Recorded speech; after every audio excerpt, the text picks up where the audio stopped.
How you doing, guys? It's your boy, and I'm gonna show all of you how to change a tire on an e-bike.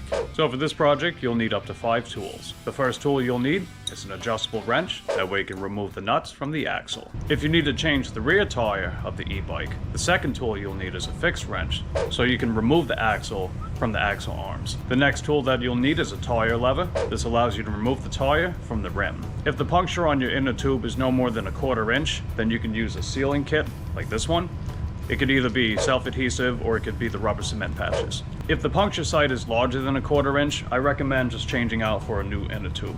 If all the tread on your tire is gone, then I recommend also changing the tire. And last but not least, you'll need an air compressor or an air pump. That way you can actually inflate the tire. So, without any further ado, let's get right into it.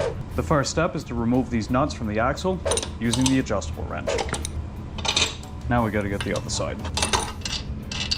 Now we use the fixed wrench to remove the axle from the axle arms. Make sure you unplug the motor cable while you're at it. And now you just press down on the derailleur and lift the wheel out of place. There you go. Now you use the tire lever, lodge it right underneath the tire, and go all around, and it'll remove it off the rim. If you don't need to change the tire itself, then only do it for one side. But since the tread is gone, I'm going to remove the tire altogether.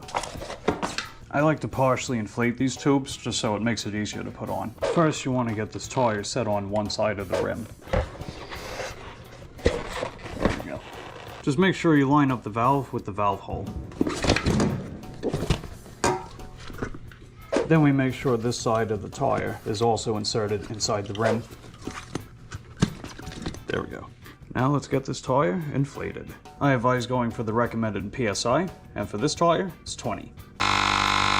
Done. Make sure you don't lose these washers either. You put them on the axle and it helps keep it stable on the axle arms. Now let's put the wheel back on. Wrap the chain on the freewheel on the respective gear that you have it set to. Press down on your derailleur. Make sure the washers are facing up as well.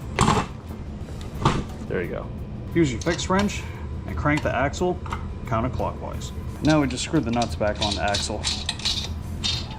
Now we use the adjustable wrench and tighten the nuts. And there you go. And that's what it takes to become a tire changing aficionado, just like your boy. And if you're wondering about the front tire, same steps, just less steps. But anyway, that's all I got. I'll catch you guys next time.